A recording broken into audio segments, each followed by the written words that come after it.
And so, I don't know, roughly 9 years ago, I jumped in, one business went well, built, sold, and my future was liberated. So I was going to go jump in and get a W-2 job.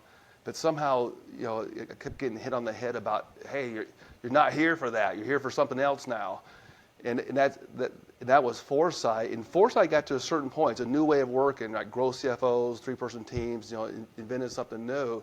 But I got stuck, right? Whatever it was about my background, being on the financial side, CFO side of businesses, man, being out in the world, in the marketplace, selling, speaking, the business got to a certain level, but then flatlined for years. And Andy, I think you would probably tell me, Kirk, there's something in you, right? There's something I need to grow and develop. There's a blind spot, and at least with my blind spots, I can't see them. Right? That's why they call it a blind spot. Yeah, like looking around and is it here? Is it there? But somebody like you would see it, right? Because you're the coach, you're the guy, the expert, and that's what happened in my case, where kind of pivotal moment, soul searching, why we stuck. I want to be great, block and tackle, traditional, whatever. Mm-hmm. Necessary, but it's more than that, and then even more than that, and I want to be up here and not quite getting there with my team. So I went and found a guide and somebody to help really go deep, inner work, that kind of thing, and and learn that I developed certain beliefs that I wasn't aware of, like Kirk, if you get too close to people, like intimately, like business, really, really close, I won't be free to go bring this better thing into existence. Hello, and welcome to the Generate Your Value podcast. I'm your co-host, Andy McDowell, founder and owner of Generate Your Value, providing self-leadership, leadership, and business coaching services for corporate executives and business owners. And I'm Zach Levy, your other co-host. I run a nationwide financial service business with my wife, Megan. Together, Zach and I have the intention to bring you tips, concepts, ideas, suggestions, stories, and analogies from A to Z, which will help you to grow your personal brand and leadership skills in such a way that joy, happiness, and success, as you define it for yourself, are achieved. We hope to use our gifts, talents, and experiences in business and leadership to generate value in your life. And with that being said, let's move to our topic for today.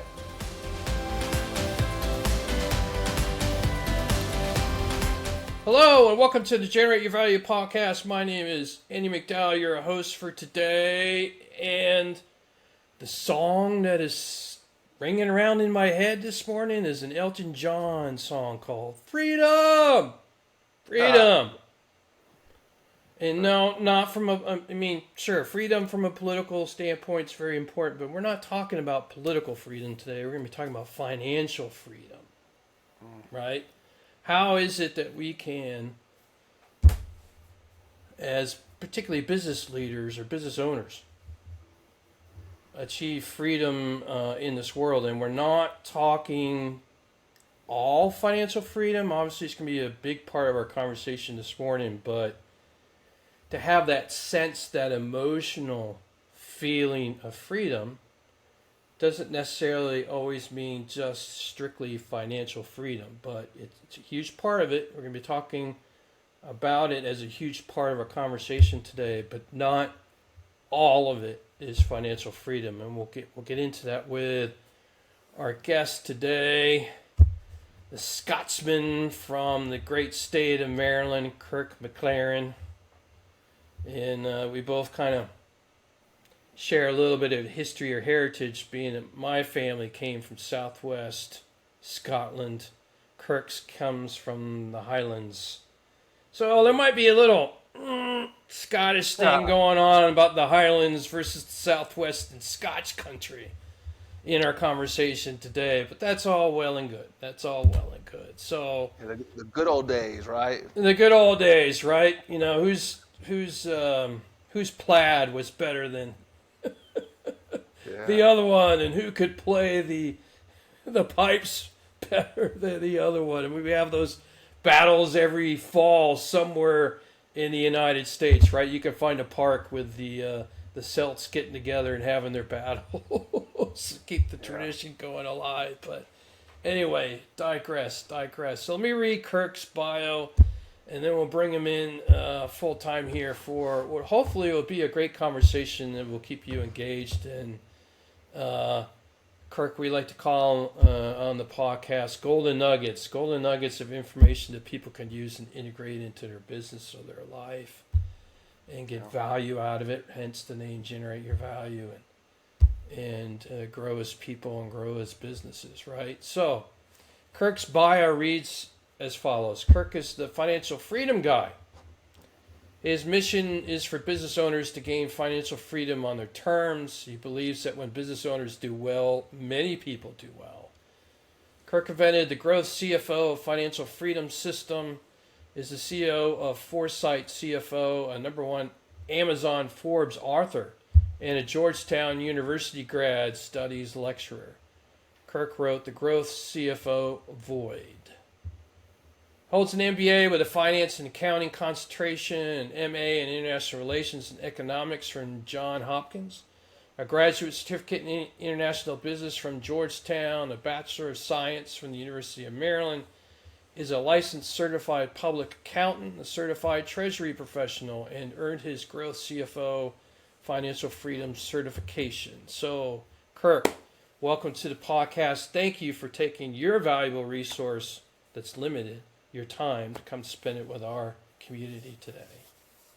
Yeah, Andy, when I learned about your background and what you're doing, and I couldn't wait to jump on and have this conversation because you never know where it's going to go. So thank you for having me.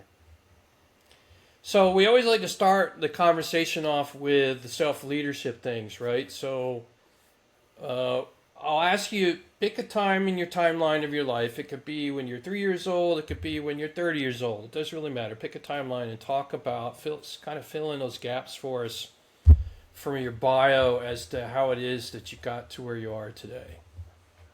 Yeah. I think the kind of the most recent top of mind thing is, before Foresight CFO, been working in private companies 30 years, and I come from a family. Let me describe my family origin just a little bit. My mom's a school teacher, and my dad was a salesman for a big company. And when I think about family, older brother, younger sister, when I think about growing up, it was safe, it was stable, it was middle class. It was a good life, right? And but safe, work hard, save your money. When you're 75 years old, not 65, 75, you can actually start to enjoy it. That kind of belief system, money's scarce, that kind of stuff.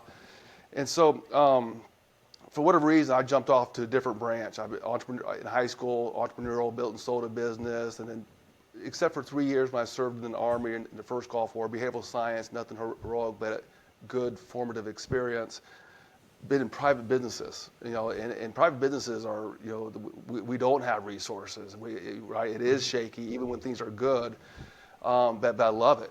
Right, because it's with real people. You're side by side together. It's kind of almost like the military, that brotherhood. And so, I don't know. Roughly 9 years ago, I jumped in. One business went well, built, sold, and my future was liberated. So I was going to go jump in and get a W-2 job. But somehow, I kept getting hit on the head about, hey, you're not here for that. You're here for something else now. And that was Foresight. And Foresight got to a certain point. It's a new way of working, like growth CFOs, 3-person teams, invented something new.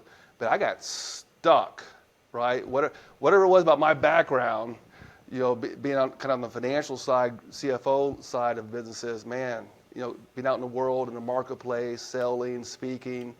The business got to a certain level, but then flatlined for years. And I think you would probably tell me, Kirk, there's something in you, right? There's something I need to grow and develop. There's a blind spot, and at least with my blind spots, I can't see them, right? That's why they call it a blind spot. Yeah, like looking around, and is it here? Is it there? But somebody like you would see it, right? Because you're the coach, you're the guy, the expert. And that's what happened in my case, where kind of pivotal moment, soul searching, why we stuck. I want to be great, block and tackle, traditional, whatever, necessary, but it's more than that, and then even more than that. And I want to be up here, and not quite getting there with my team. So I went and found a guide, and somebody to help really go deep, inner work, that kind of thing, and learn that I developed certain beliefs that I wasn't aware of, like, Kirk, if you get too close to people, like intimately, like business, really, really close, I won't be free to go bring this better thing into existence, like more effective, better, more meaningful life. And that was keeping me from creating some of the relationships that that I needed to take my business to bring in clients and do what I need to do beyond where we were at. And so that, like, talking about recent history, that's the most pivotal thing in my experience. And but it came through a lot of pain, because trying things out, hitting the wall, falling flat. And I don't think I would have been reading books like Carol Drecker's work on mindset, fixed mindset, learning mindset. Why are people holding on to the ground? So I don't know. Did I answer your question at all? I was thinking through the story. Yeah, absolutely. I mean, your story is what I do in my coaching, right? These are the same issues that other business owners have. The conversation that most illustrates it, that what you went through, is there are things in life and in business you know without a doubt. You've either experienced them, or they come straight out of the business books in college that you learned or whatever. Those are things that you know. And then there are things that you know that you don't know.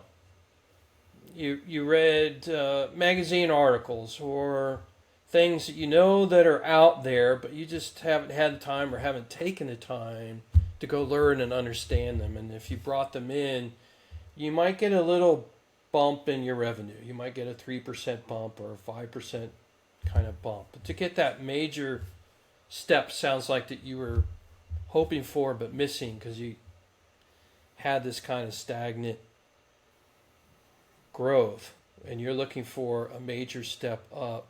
You got to deal with the things that you don't know. Yeah. Right? And that's what your internal journey was, right? I didn't know that mindset was going to fix my business, right? You're looking inside. All the focus is outside, right? Why are my revenues not coming in? And why are my expenses too high? And you're looking, where are all my customers? You're looking outside for the answers, when the true answers were on the inside. Yeah. Send more emails. And so you didn't know that has an impact on your business, right? Yeah. And you got that big major step when the light bulb went on and you realized, maybe there's something on the inside. That's the first half, is knowing that maybe there's something on the inside, and then you start reading the books or talking to people or hire a coach or whatever it may be, that you start working on those things in those areas that you didn't know had an impact on your business. Yeah. And that's the benefit of working with a coach, is doing that. And it is a fascinating journey. I think one of the outcomes of all of our businesses is us, right? We're actually the product, and our team members. I mean, how good does it feel to see a team member come in at one level, at whatever stage they are in life, and to see them doing something better, and then the people they're working with are getting these, they can't say enough. I mean, but it is the inner work. It's not the lack of opportunity or the need to pivot or the outside world is doing what it does. Trading blocks are changing, whatever. But there's no lack of opportunity of things that could be done to add value with clients that have the ability to pay any business owner. So I know if I'm stuck, there's something for me to develop. Maybe I'm missing a certain skill, on the team or something, but there's a blind spot. So yeah. Well, I've always stated that the number one job of a leader is to build other leaders. And usually the pushback I get on that statement is, yeah, but not everybody wants to be a leader. And I'm saying you're totally missing the point. Number one job of a leader is to build other leaders, particularly of the self-leader type, right? If you're going to get the best out of your people that you hire, bring to be part of your team, what are you doing to help them be a self-leader and achieve, what the universe created them for? Max creativity, max output, max everything that's going to help your business and get better results for your business. And so nobody ever thinks about the self-leadership angle on that piece. That's why I tried to have a philosophy in my leadership when I was at Boeing. It was more of like a life coach than a boss. You get one-on-one conversations with my team members behind closed doors and help them with life if necessary. Yeah. And how did that work out? You're behind closed doors. You're going, because a lot of business are arm's length, that kind of stuff. How did that work out? Well, you have to meet them where they're at, right? You have to. Well, I always try to start with the invitation when they first came on the team, right? I'll meet you where you want, right? Some people are just aren't willing to dive into anything of a personal nature. I'm like, okay, that's fine. Yeah. This is a no pressure environment, emotionally safe, no pressure environment. Yeah. I had one gentleman that worked on the team that was having difficulty in the marriage and eventually led to a divorce, but he knew I was already a divorced person. So he came in one day and shut the door, knocked on the door, came in, shut it, wanted to have a conversation about divorce. Yeah. And that's freedom. So the sage leader, you can have conversations, help people. A lot of times when people are not performing, they're in their own way. So help them get past that on a very human level, and go, for freedom, go as far as they want to go with it, right? How far do you want to go in this business, this career track? How far do you want to go in life? Yeah. Where do you want to go? I helped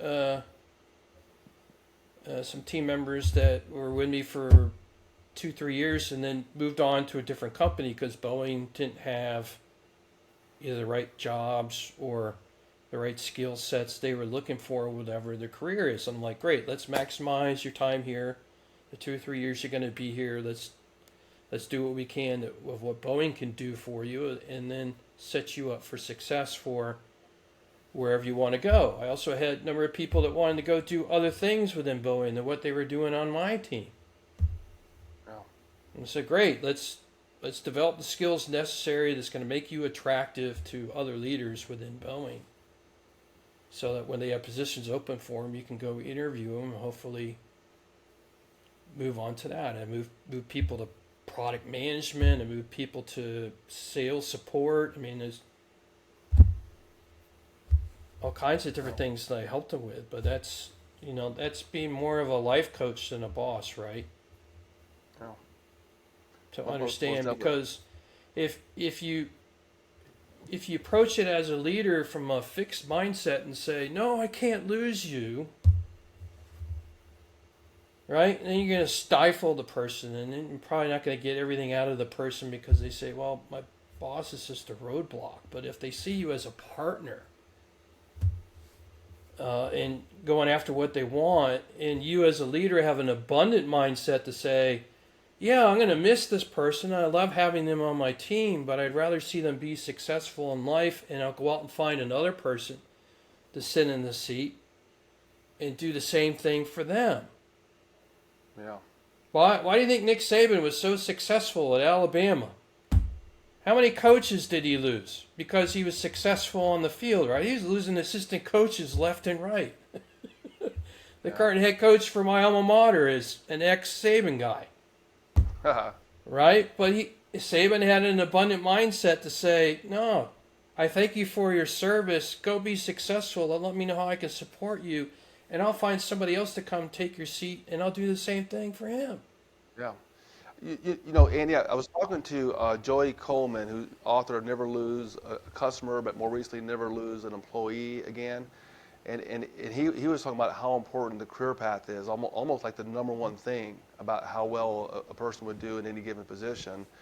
And so what you're describing is related to that, where you talk with people, find out where they're at, where they want to be, align the business with the personal, and chart it out. And let's nail this milestone, this checkpoint along your flight, and then where do you go to next? And that's one of the with the growth CFO business building, there's 5 obstacles. That's one of them, right? Is that people or capacity? Where is it optimized?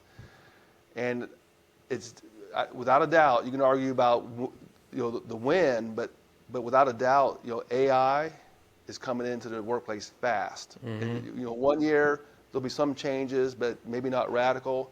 But somewhere between 1 year and 10 years, it's going to be vastly different. If somebody works on a computer or doing task level work at a keyboard, the world's gonna be different. And I think Mm-hmm. robotics are not too far behind, where they're already marching around restaurants and that kind of stuff, and security patrols. Yep. Have a client in Arizona literally have robots, $16 an hour patrolling warehouses and farms and stuff already. Can you imagine the AI brain? AI's been around for a long time, but specific use, like financial systems or whatever. Now it's general AI. Well, like mainstream use, right? AI's been around Yeah. in the very technical aspects, right, of computer skills, maybe the military and those type things. But to make it accessible and useful for mainstream is just starting to come out. And Yeah. 2 days after this episode releases, I have another episode coming out with 5 other people, a panel discussion about spirituality in business, and it was all driven from the concern about what AI is bringing to the table. And you're a finance guy, so you'll appreciate this comment. How are we going to keep our GDP in the world, or specifically the U.S., going? Yeah. And supporting the number of mouths we feed and the number of roofs over the heads that need to be in a strong economy. If we're bringing in technologies that are going to supplant some types of jobs, because you can have a physical machine that's either physically doing things that humans used to do, or from intellectual kind of basis. How is it that we're going to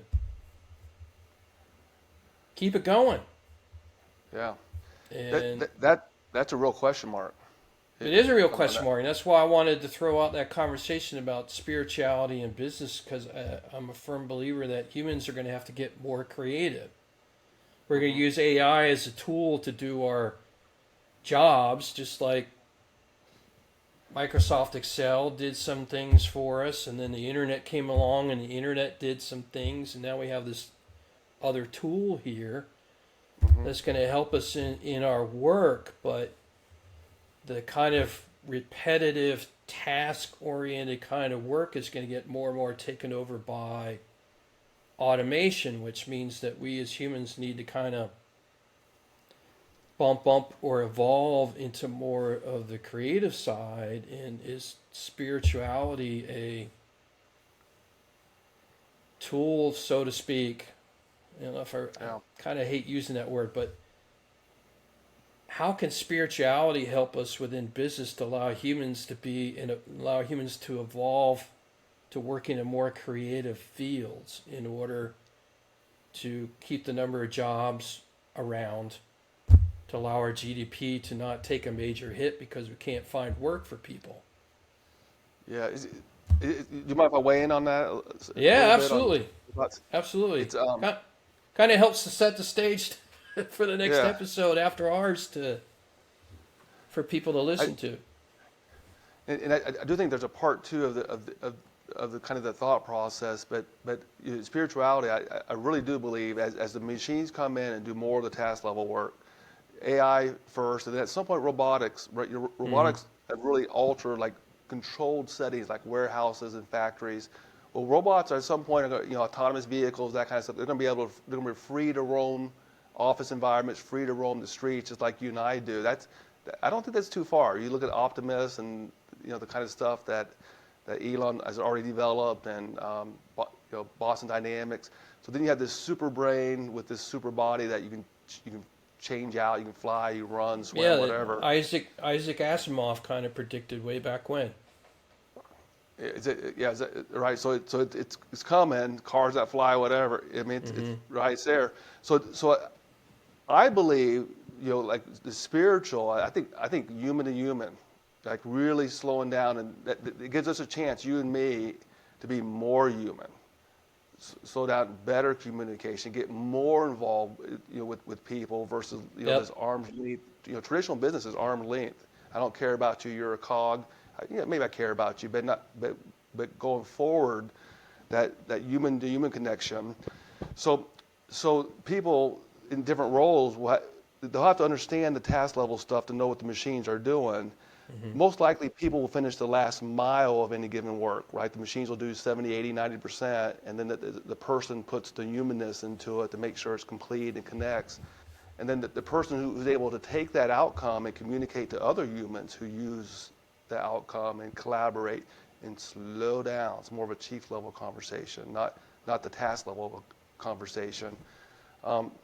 Those people are going to do really well, and it is more spiritual. It is more human. I'm not sure. It's hard to see around the corner. Any new technology, let's face it. I still think in the context that we're in, and it's hard to see. Well, around the corner, there's something, very different. Like one of my partners the other day mentioned like hobby life, and I'm a guy from Texas, entrepreneur, former Army, so I'll go out there and do it stuff. So this whole concept of a hobby life, well, how do you get and my biggest points of development have come from challenge, right? Needing to figure something out, like we discussed earlier. Well, how does hobby life provide that? Am I really going to get that excited about mountain biking, where I'm going to get real challenge? But maybe, right? Because the active hours working probably won't be the same, and I'm not sure about how different types of labor adjust to the machines doing more. I'm a bit concerned because like in warehouses and factories where robots came in, this whole idea that people retrain to do something else, not true. you have generations, 3, 4, 5 generations later, people who never worked in the factory, like Chicago, you got Chicago and stuff, and Detroit, they never worked in the factory, never. The grandson and daughter is still displaced in the community because, right? But you never worked in the factory. Why don't you? What are you doing? Why didn't you retrain for something else, or why didn't you not retrain? Why didn't you just train for something else? But people don't retrain that well. Some do, maybe 20%. So well, it requires the right kind of mindset, right? To have that curiosity built into your mindset that you're curious about something.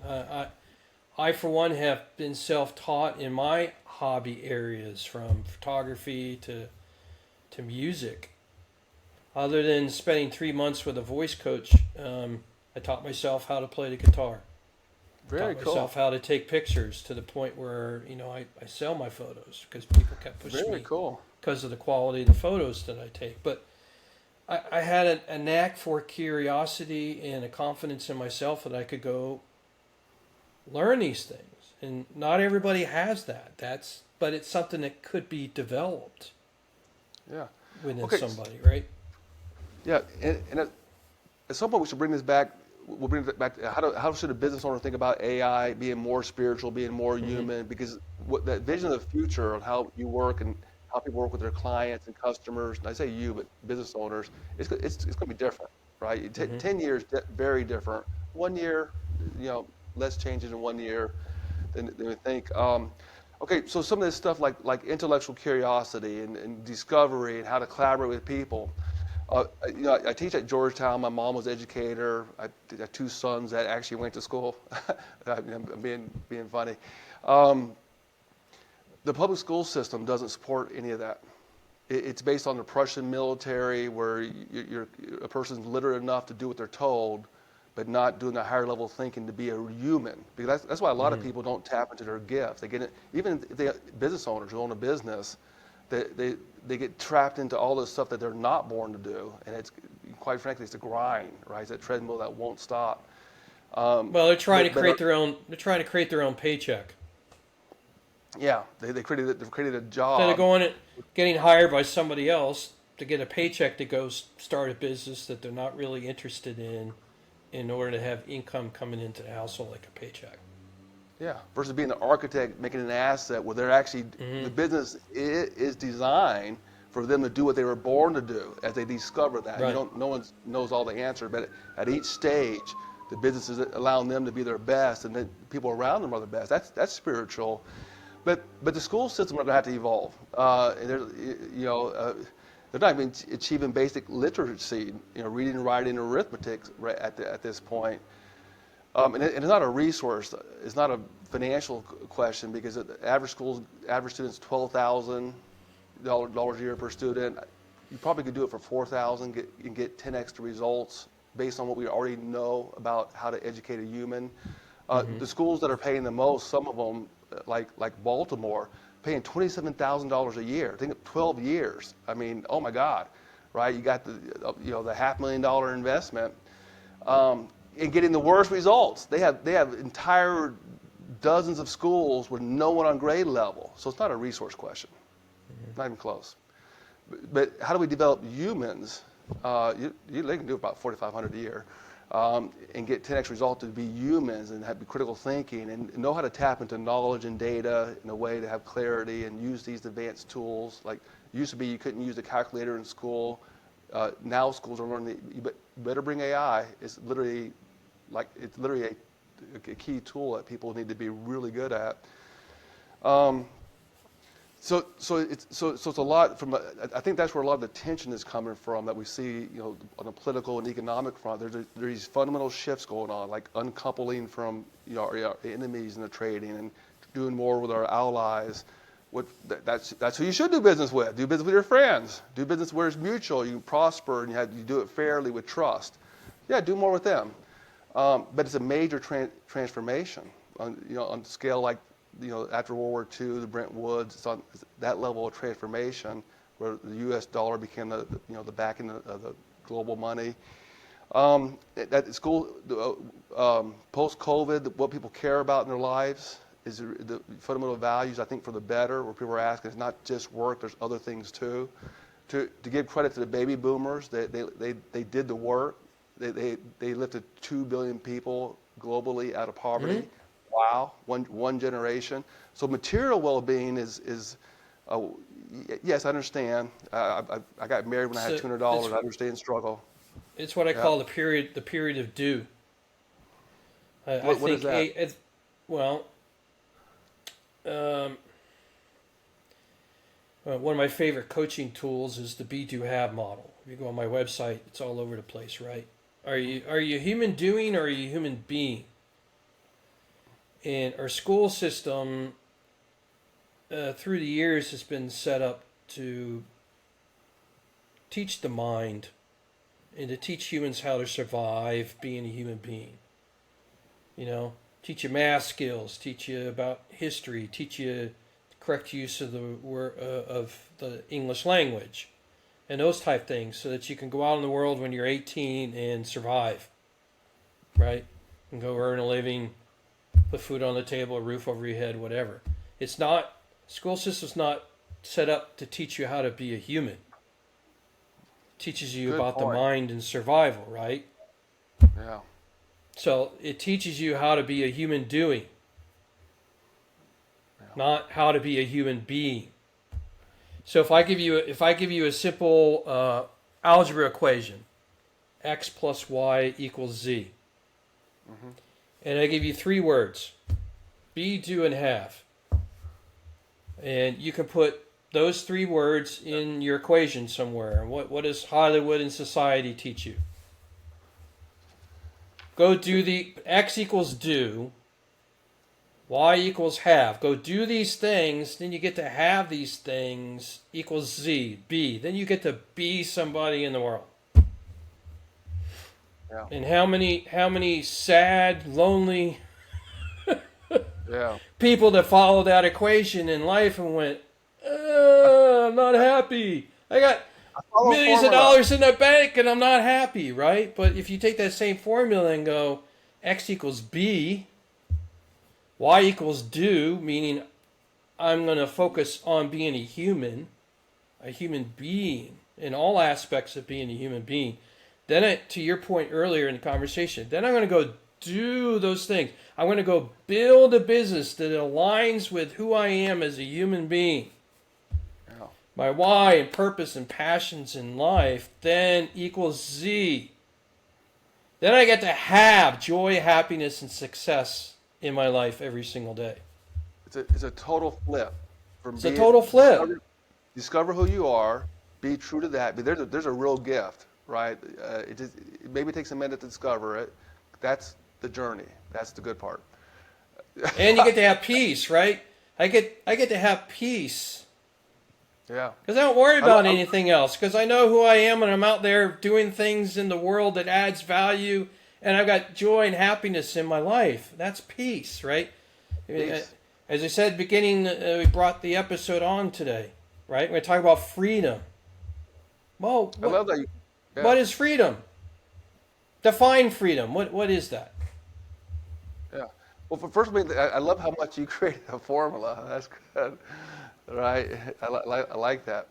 So you want to talk about freedom? Define what it is. Well, some people define freedom as I've got $5 million in the bank and it allows me to do whatever I want. You know, money's a tool. I get to go out and do what I want. Now, that doesn't guarantee I got joy and happiness in my life. You know, go back to the first version of the equation. Yeah. So what is freedom? Yeah. Everybody, just like success, everybody has to define what freedom means to themselves. Yeah. Yeah. I think it needs to be defined because money is definitely it's a resource, and so, but you imagine having the $5 million, but somebody has a pinched nerve in the back and they can't get out of bed. Is that freedom? That freedom? Right? You still got the $5 million. Then never, finding the relationships that really matter. Friends, loved ones, other things. I mean, that real love. People that you really care about. That it was worth sacrificing for. I mean, can't imagine what that's like. Hey, I got the $5 million. So I do think that's where it starts. I like the whole being thing where it starts. To the extent that any person knows that at a point in time. I do think working with some kind of guide. It could be online. It could be in person. It could be whatever. But to the extent they can figure out who they are now, what really matters to them, then once it becomes conscious that this matters to me, stop doing other stuff. Stop doing the noise, right? And then that step is going to reveal a different step. And then what else matters? I mean, and then life starts working for you, right? Yeah. Because then you're going to start attracting the things in your life that you want. Right? We're always attracting, but if we're always doing the first version of the equation, yeah, we're attracting money into our lives, but we're not doing anything to attract joy and happiness. Yeah. Freedom of purpose, time, money, relationships. Getting those right, discovering those aspects of ourselves, that joy, peace of mind, sense of it matters and it does matter. We're here for a reason. That's spirituality, or a form of spirituality. I learned a big lesson in this. I went and did a 2-week mission trip to the country of Kenya, and went into a village in the northern part of the country. I was in a village that had a market day. I think it was actually 2 days out of the week, a market day, and people from surrounding smaller villages would come with their items to sell it in the marketplace in hopes of making some money or trading for food or whatever it may be. And I watched 50, 60-year-old women that were walking in bare feet with these big sticks on their backs that they were to go sell in the marketplace. And they would walk 4, 5, 6, 7 miles with these sticks to get to the marketplace for market. And they had this huge smile on their face. I mean, you and I, if we had to do that, we'd be bitching up a storm. Hands be blistered. We'd be 4-letter words to be coming out of our mouth every step, going, yeah, here's this woman with a huge smile on her face. She was being a human being, right? It's all about the context and the mindset and a feeling of abundance in life. And that's the things that are about being a human being and not a human doing. Yeah, and scarcity creeps in quite a bit. Like one of the things I studied was economics, and back then the definition was that economics is the allocation of scarce resources. By definition, the 1930s depression, when all that stuff came out. If you Google now, it doesn't. Not every definition says scarcity, and I think that's an evolution. There is actually abundance. There's actually unlimited energy. If you have unlimited energy, that's you can have unlimited water because the oceans are big. You just take the salt out, you can drink it. Energy allows you to do that. As an example, we don't have the answer on how to tap into all the unlimited energy, but human ingenuity, human problem solving, human creativity, when we focus on, especially with free people, where you in your local neighborhood, if you have a problem, you can actually choose to solve it and benefit accordingly. That's business ownership. We can solve these things, and the fact that we don't solve it all overnight is a good thing, because then what would the next generation do, like your daughters or my sons? And so it really is a cool thing. And how do we run our businesses where people are doing well, doing good by doing well? And how do we set things up where there's multi-generational development? And it's funny, I grew up with a self-made man. 18 and you go out in the world and you're on your own. And the journey has taught me that doesn't really make sense. And the wealthy people don't do that. I mean, they're all in for their sons and daughters, and they are putting things in place 5 generations out. And I'm a trustee on one of these families. I've seen them manage the money well, legal liability, and privacy. Like, you couldn't find them if you were looking for them. But they don't develop the human capital well.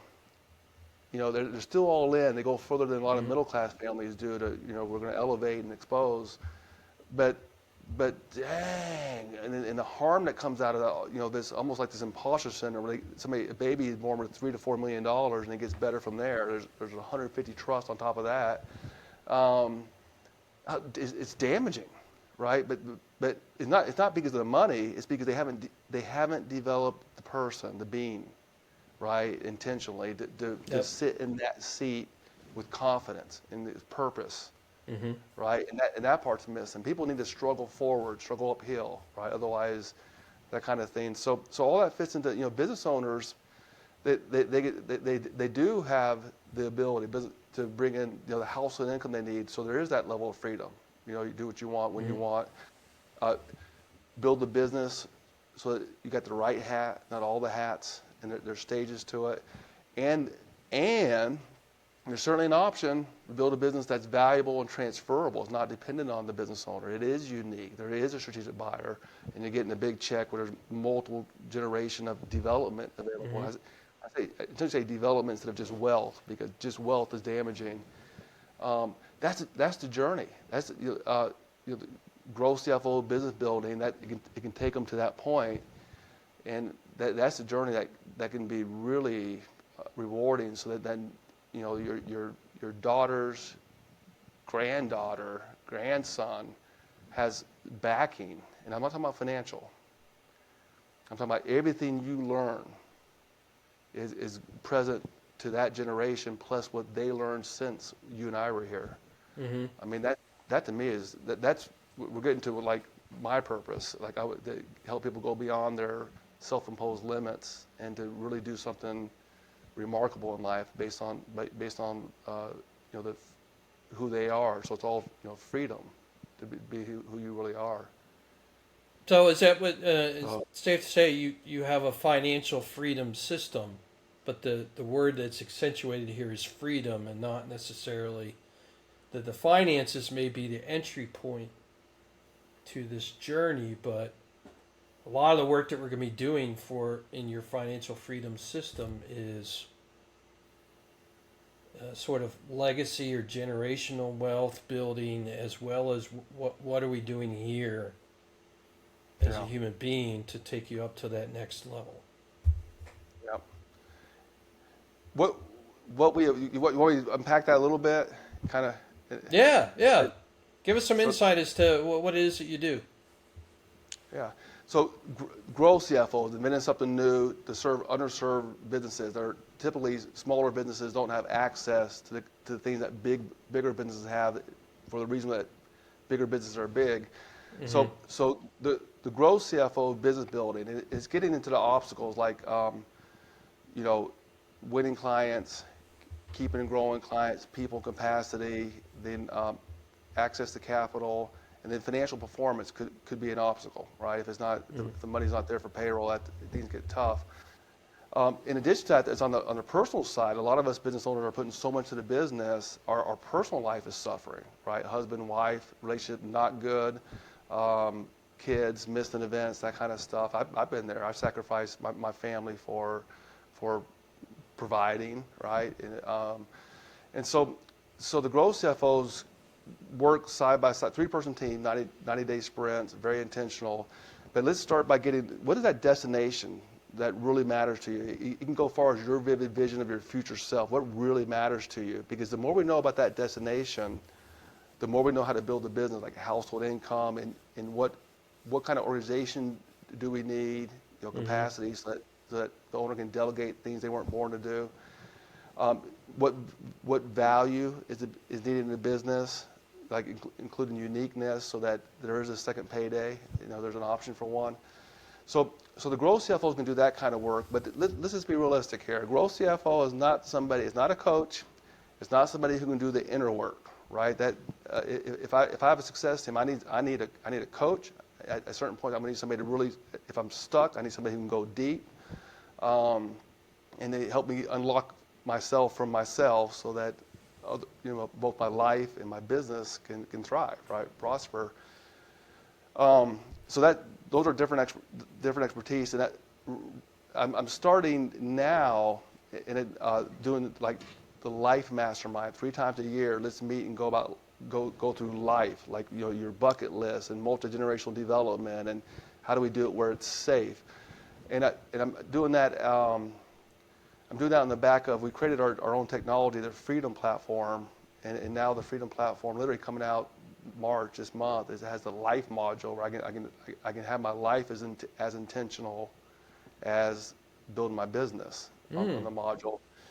And that gives me a chance to meet with people. It's not coaching, because it's 3 times a year, so every 4 months, this is what I was born to do. I mean, I can really get intimate, and we can share, and you might have experiences that are helpful to other people, and you might have resources and experts. I'm like, growth CFO is not tax compliance. It's not tax. That's what CPAs do. That's a different skill. But I might need somebody who's a really true tax strategy, not tax tactics, like send all your money out. You might know the right person on a personal side for that. So now 3 times a year, I can really, with clients and other people I care about, meet with them, work on this live. It's supported by the Freedom Platform, meaning the follow through gets easy. If my tax strategy specialist has something to do, there's a task. I don't have to chase them. And if they're ignoring the task and making me chase them, I'm going to have a conversation. And it's going to be, hey, you're on my success team. I need to be able to depend on you. And I don't want to spend my life chasing the property manager and the lawyer for setting up asset protection. I mean, I tried to do this for 3 years on spreadsheet. I'm disciplined most of the time. It couldn't follow through. And I love spreadsheets. In 3 years, I got stuff I still haven't done. But the Life Platform, the same way we build a business, where the follow through is built in. If you're on the team and I have something assigned to me, I see it on my dashboard every day. And that is my job to get it done for the team, for the greater good. Apply the same thing on life. And so So it gives me a chance to really know people, help them follow through with the technology, because it's technology enabled. It helps me hear firsthand, and then I know how to guide my company Foresight to do even better on the business building side. So does that kind of lay out how the pieces fit together? Yeah, no, I like the strategy. You're kind of taking a program management kind of look at things, right? You're developing this platform that allows them to break things up into smaller bites, if you will. How am I going to eat the elephant? Yeah. And sort of lay out tasks to various people that are in your support system, right? And you're asking them to do these little pieces that's going to help you with your program. Yeah. Including building your success team. Mm-hmm. In this day and age, if somebody like me doesn't have a coach, I mean, good luck, because the guys and gals who do, they're way ahead of you, right? Mm-hmm. And I started to notice that in 30 years of building businesses. I remember Richard Rossi was a phenomenal entrepreneur, built companies and numbers I can't even speak about. Not the billions, but I'm a small business guy. So what do you think is the number one reason why you need a coach? And it goes back to what we talked about earlier in this conversation, right? Yeah, School system doesn't teach you that stuff. don't teach you to be human. Even if it did, you're still going to need a coach for that next stage in your life. Right? It's like imagine an athlete. Like, okay, they had coaches in little league and in high school and middle school and all that kind of stuff.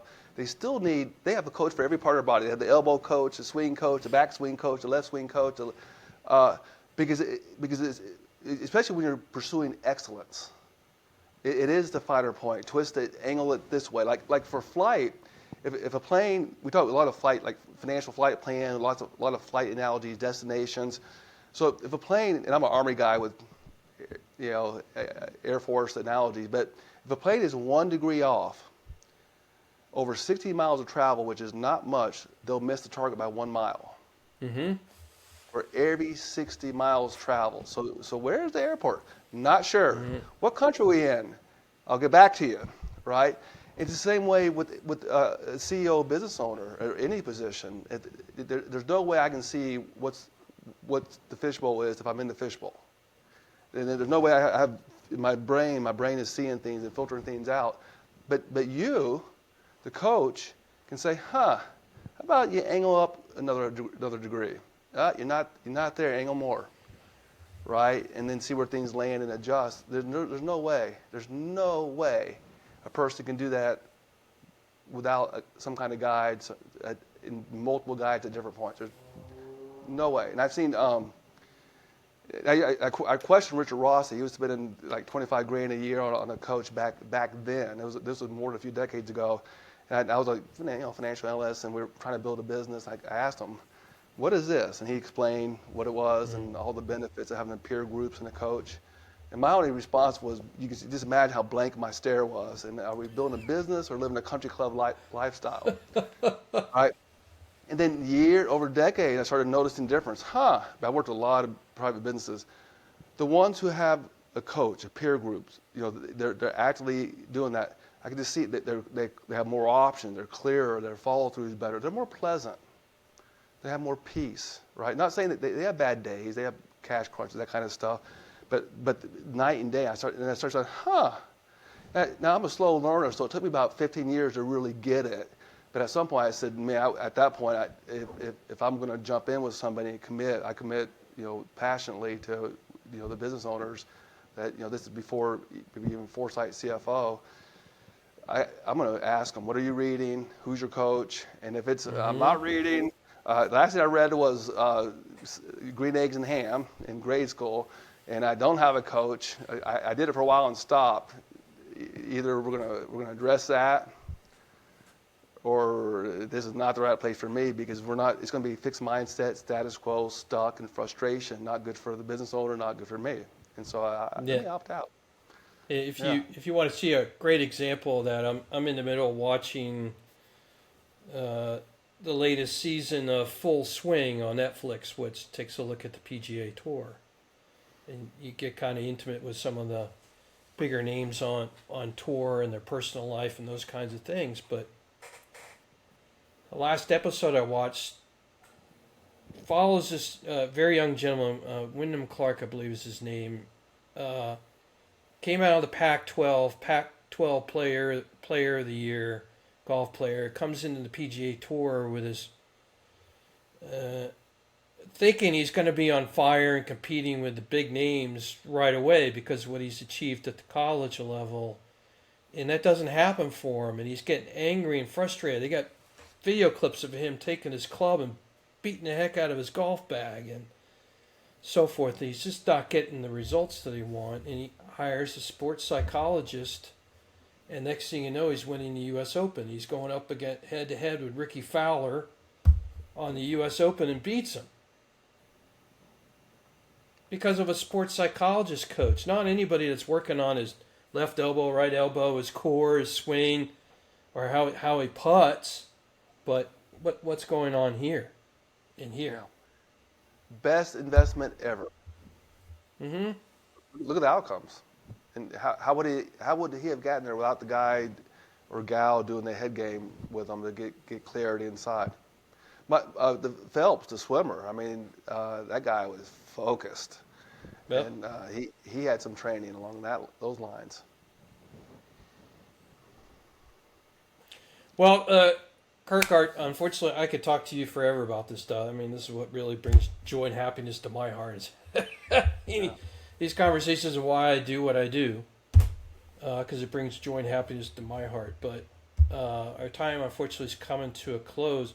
What's the best way that somebody could is more interested in your program or would like to become a client or anything of that nature? What's the best way they can reach out and connect with you?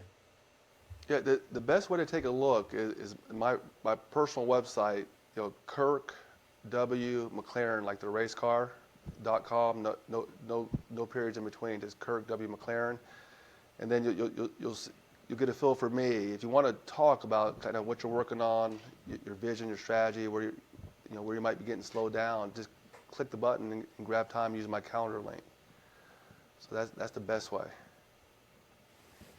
All right.